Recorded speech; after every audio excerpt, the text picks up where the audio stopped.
Namaste to all. A very intelligent question asked by a Muslim brother. I really appreciate him because he was very honest person and he was impartial and he had a really genuine doubt about the Vedic philosophy. And he also told that although I'm a Muslim, I'm not like orthodox or stereotyped that I want to fix only myself to the book of Quran or book of Islam. I want to understand every philosophy to understand if it is from Almighty God or not, etc. I want to understand it genuinely. So can you please suggest me which Vedas books I should read so that I can understand Vedas? For which I replied that Vedas are not books, you cannot understand Vedas by reading books. For which he again asked that if I cannot understand Vedas by book, then why nobody had documented or written Vedas? If you say Vedas are very old, etc., why nobody has written Vedas? Why I cannot understand Vedas by books? That was his genuine question. I think many of you also have this kind of doubts, which I have clarified in my previous videos. I want to clarify it again. See, when this universe gets created, God creates this universe out of Prakriti. God makes several human beings at the start of universe. That is called as non-sexual creation. And what is happening today is a sexual creation. For example, human beings are born or animals are born. These are called as sexual creation. But when God makes this universe, that time the universe is made by combination of finer elements, by combination of quanta particles. God creates the minute quanta particles, then makes atoms, then molecules, then all the 5 elements of the nature, etc. Then with the power of Almighty God, He makes the human body. He makes several men, several women, etc. And after the universe creation happens, then post that only the sexual creation starts. So the creation made by Almighty God is non-sexual creation.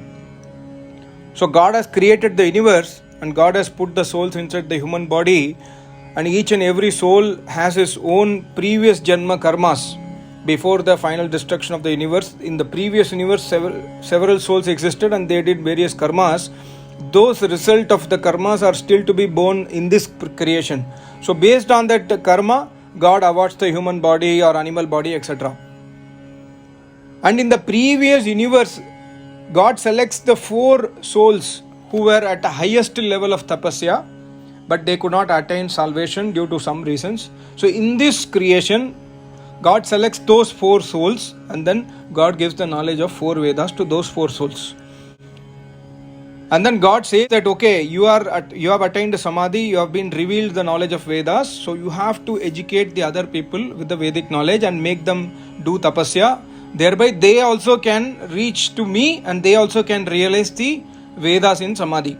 So traditionally, Guru Sishya Parampara, we listen Vedas from an Acharya and we do tapasya in our daily life. By living our daily life, parallelly we do tapasya, and at one point of time, when we do enough Shubh Karma, when we do enough tapasya at one Janma, we will also attain Samadhi. This is the Vedic philosophy. And the purpose of human birth is to attain Samadhi. The purpose of human birth is not to enjoy the sensual pleasures. This is what Vedas says. So when God gives the knowledge of Vedas to the 4 rishis, God did not write a notebook and give that this is Rig, Sam, Ajur, Atharva Veda, etc. God reveals the knowledge in Samadhi inside the heart of each and every yogis. So Vedas are not books, Vedas are realized knowledge. Knowledge revealed direct from Almighty God and realized in Samadhi. This has to be clearly understood. So now when we speak about this Muslim brother's question, why I cannot read Vedas by books? Because Vedas are not books.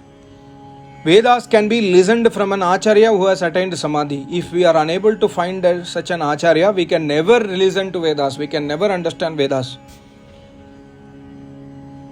Okay, Maharishi Dayananda Saraswati, a great philosopher, great Rishi, he has written some Bhashya of Yajur Veda and Rig Veda, etc. Can we read that? We can read it, but we can never understand it. So even today also, if you read any Bhashya written by Rishi Muni, unless and otherwise you have listened Vedas from an Acharya, you can never relate it. You can spend numbers of hours in the books, but you can never understand the knowledge. Knowledge is always listened. To easily understand this, for example, we have sun in the sky. Morning 6 o'clock, 6:30, 7 o'clock, 8 o'clock, 9 o'clock, 10 o'clock, 11 o'clock, 12 o'clock, like that. We take different photographs of sunlight and print it in a book. And then if somebody is asking what is sunlight, if you give that book, you will not be able to understand what is sunlight by reading that printed sun pictures. You can just get some idea, oh, this is sun. But unless and otherwise you see the sun, you can never get to understand what is sunlight. That is the exact example we can understand what is Vedas. Vedas are listened from an Acharya, because that Acharya is a Samadhist yogi. And God says in Samaveda that when a Samadhist yogi gives you the knowledge, he has merged his mind and intellect in me. So what I tell him, he speaks out, and what I tell him is called as Vedas. And the second question follow-up this Muslim brother asked me is that if there are two Yogacharya A and B, if I listen Vedas from A and B, will both of them tell the same thing? The answer to that is yes. Both the yogis who may live at different places in the world, who may not even know each other, they will speak the same knowledge only. They will speak the same knowledge of realization. They will try to make us follow the Vedic path. They will try to make us a tapasvi. They will try to give us happiness in the life by giving Brahma Vidya only. Because they have realized Brahma Vidya, they have realized Almighty God, they will also try that each and every my disciple should also attain the happiness what I have attained. I have attained moksha, so each and everyone who is coming to me should also attain moksha, will be his motive. Either we go to A or B. And lastly, one more question, very intelligent question he asked is that you say that we should only chant the name of God as mentioned in Vedas, but I chant Allah, Allah, Allah, because I feel that Allah is the name of God. God is omnipresent, you say. God knows everything, you say. So if I say Allah, does that God will not know that I am chanting I am trying to call him? Why God will be narrow-minded?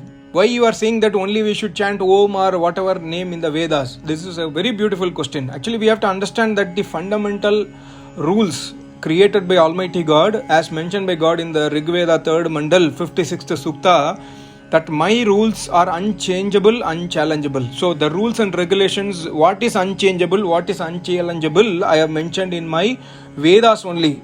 So you have to go to an Acharya to listen Vedas. After listening the Vedas, you adopt in your life. So God says in the Vedas, Om Kritosmar, means remember my name Om at the time of death. The inner secret of this mantra is, if you want to remember God's name Om at the time of death, then every day in your life you should remember the name of God's name, because you never know when you are going to die, number one. And number two, if you are not remembering God throughout your life, you can never remember God at the time of death also.